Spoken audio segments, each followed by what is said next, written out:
All right, so why every educator should be on Twitter and how to get started.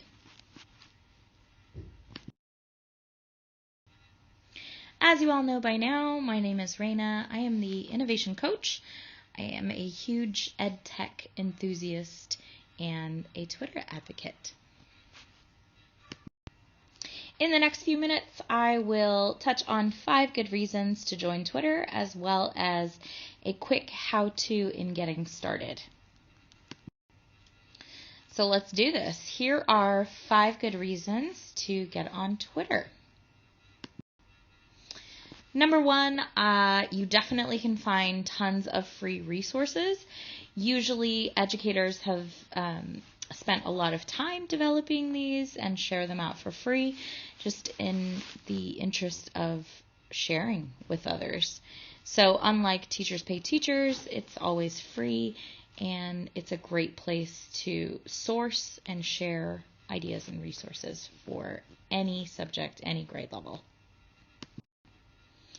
And just to ground this in our school context, after each of these reasons, I will share examples that you can find on our AISG Twitter feed, but different teachers.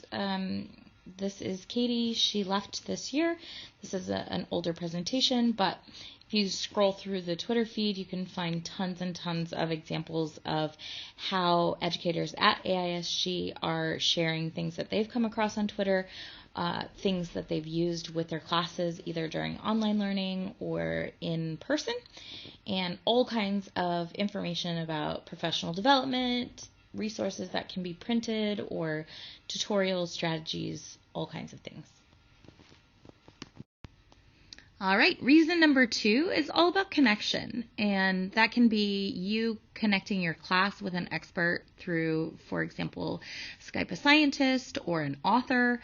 It could be connecting with students in another part of the world. It could be just connecting with others who share the same passion or interests within education as you. Lots and lots of possibilities to connect with others through Twitter professionally. So much like after the last one, this one, 2 examples from AISG teachers. On the left, we have our elementary librarian from last year meeting up with sort of a regional cohort of other librarians during school closures and online learning. And on the right, 2 5th grade students with their PYP exhibition mentor getting together with a Skype a scientist expert in the field that they were inquiring into.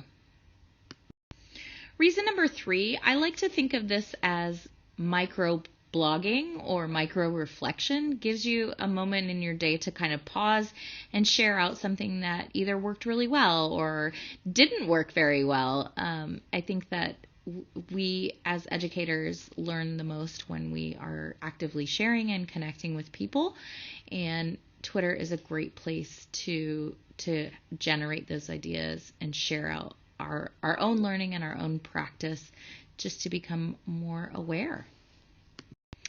This slide showcases a couple of our AISG teachers sharing some of their successes with online learning and some of the ways that they were using tech to engage with their students while displaced. But the same can be done when you are in the class with students. Number 4 is all about having an outward-facing professional presence online. And it's a lot like your resume when you are looking for a job. If you do have sort of an online presence through Twitter or with connecting to a professional learning network or PLN, it does make you just sort of a more appealing candidate. Examples of this at AISG, we have a lot of our teachers, and myself included, who kind of put themselves out there as risk takers and share their experience, share their learning at virtual conferences or workshops, webinars, those kinds of things.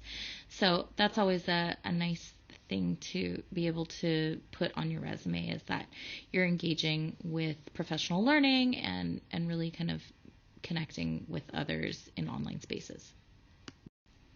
And the fifth and final one that I'm presenting today is about ambassadorship and sort of making our AISG community more visible online and boosting our reputation as a leading international school.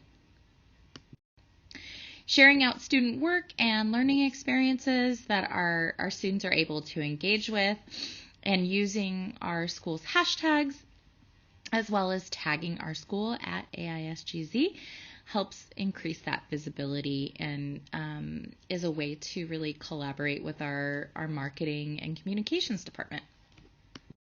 Okay, so now I've given you 5 good reasons. Now it's time to get started. So if you are a Twitter newbie or you need a reminder of how to get started, just follow these simple steps. The first thing you're going to do is go to twitter.com and sign up. It takes about 5 minutes to set up your profile and put a little blurb in there for your bio, upload a picture, and you're good to go. The next step is really just to get on and be a lurker or a follower. It's nice to just kind of hang out in the online space and get a feel for it before you start contributing. So here are our school's hashtags, but you can also follow other hashtags. For example, if you're into maker spaces and things like that, Maker Ed is a great hashtag. Same with like STEM or STEAM. Just kind of whatever professional interests that you have, there's a hashtag for it. And the next thing that you can do is connect. So you can start just following people on our AISG feed or branch out to others. Like if there are other educators that you know are on Twitter, or experts in researchers, authors, scientists, lots and lots of museums and things like that are on there. So just kind of start collecting people that you want to learn from, and then it just grows. So there you have it, folks. Thanks for joining me today. I hope that this compelled some of you to either get back on Twitter or to start your Twitter journey. If you need any help with any of it, please be sure to reach out to me. I am always keen to help others get onto Twitter and start connecting and learning. These stylish slides came from Slidesmania, and the images were all sourced from Unsplash, which is a Creative Commons, and doing my due diligence to model digital citizenship for you. Thanks again, and I will see you next time.